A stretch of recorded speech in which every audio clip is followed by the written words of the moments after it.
Job chapter 3 and verse number 1.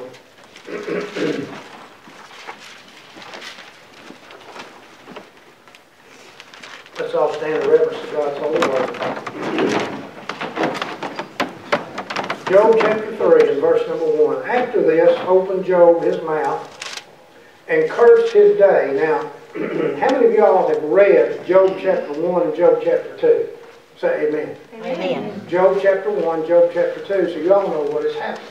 In Job chapter 1, Job chapter 2, Satan came before the throne room of God and asked permission of God to go down and give Job all kinds of problems. I mean, he absolutely stripped Job of everything. Now, people in life, as you go through life, there have been times in people's lives when they lose everything. They lose everything. Well, Job literally lost everything because not only did he lose everything that had any value, when you talk about monetary out in the world, he lost his whole family. 10 children, 7 boys, 3 girls. How about standing over 10 fresh graves? 10 fresh graves as a mom or a dad, and losing 10 children at one time.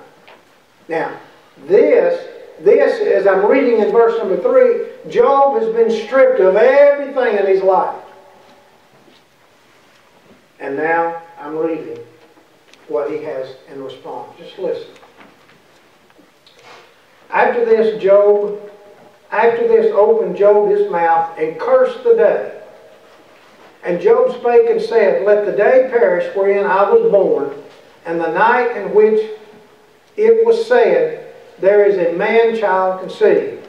I'm going to stop there. May God bless the reading of His holy word. All of God's children said, Amen. You may be seated. Now verse number 4. Let that day be darkness.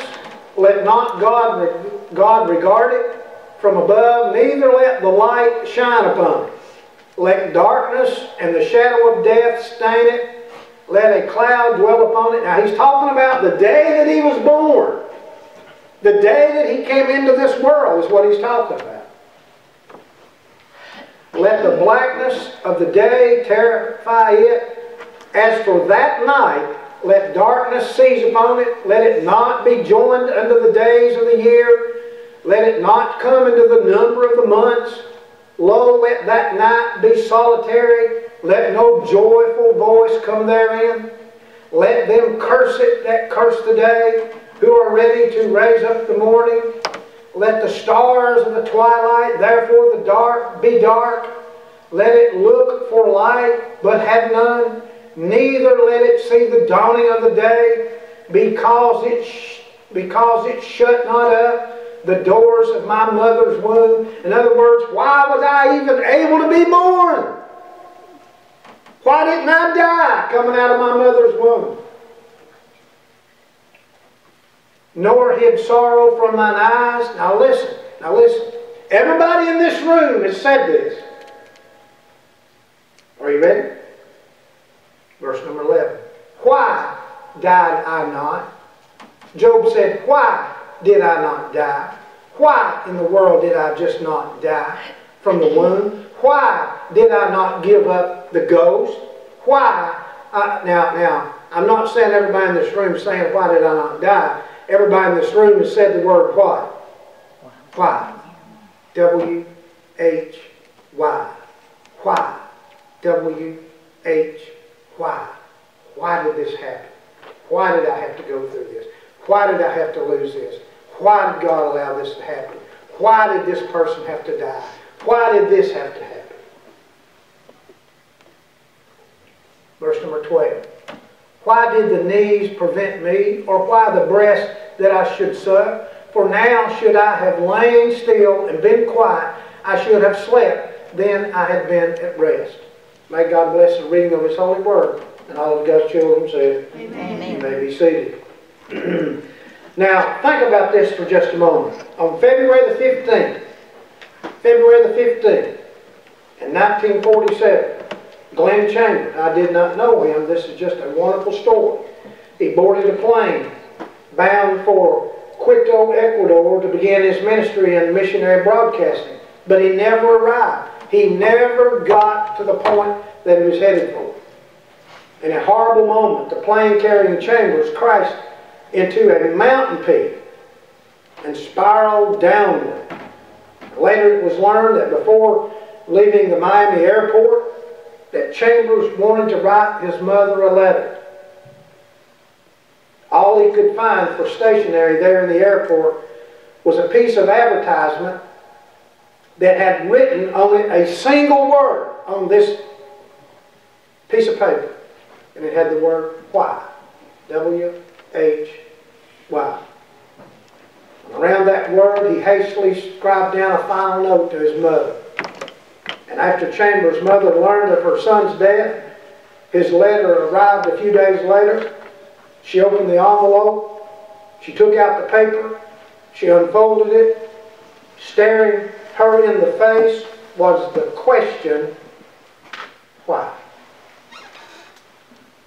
She's holding that letter from her son that's dead.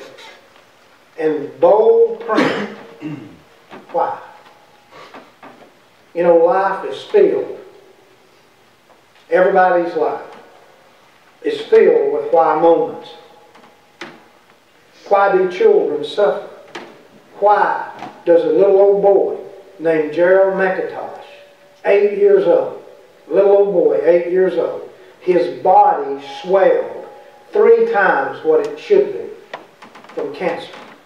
Why does a little old 8-year-old boy, why does a little old 8-year-old boy get sick like that? Why does that happen? And little old Gerald McIntosh, sitting there in the hospital room, took his mama's hand here and took his dad's hand here and closed his eyes and said, "Good night. I'll see you in heaven." And he went to be with Jesus right then. Why do these things happen? Why do so many young people not get past the age of 12, 13, 15, 16, 18, 19? Why? Why is that? Why do terrible things happen to good people? I've got a book that back there named that. Why do bad things happen to good people? How many of y'all read that book? Anybody? Why do bad things happen to good people? That's a good question. Why do the wicked prosper? And you can look around right here in Knoxville, Tennessee. Why do the wicked prosper? And why is it people and families that are living right, doing the right thing, trying to be obedient to God, doing all things as far as they know, and yet they just cannot seem to make it? Why is that? The whys could go on forever. We literally could go on forever on the whys. In the midst of his trials, thinking about Job this morning, in the midst of all of his trials, that was Job's question. As I read it to you, in chapter 3, verse number 11, Job said, "Why did I not die? Why did I not die? Why did the knees prevent? Why? He kept saying, why?" And folks, we've done the same thing. But I want to take a little bit of time today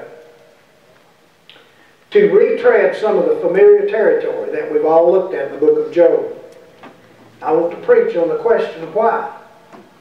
I don't intend to answer the question because there is no one answer for the word why.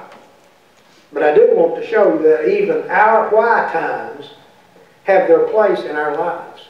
Think about that for just a moment. I want you to see that even our why times are designed to mature us. All of these things we go through are designed to mature us, to help us to grow spiritually. Folks, listen to me. You have never learned one thing on the mountaintop. It's getting to the mountaintop. It's yea, though I walk through the valley of the what? Shadow of death. Shadow of death. And that seems like we're in there quite a bit of the times in our life. Yea, though I walk through the valley of the shadow of death, I will what? Fear no I will fear no evil. Why? Because Thou what? art with me. Because thou art with me. God is with me.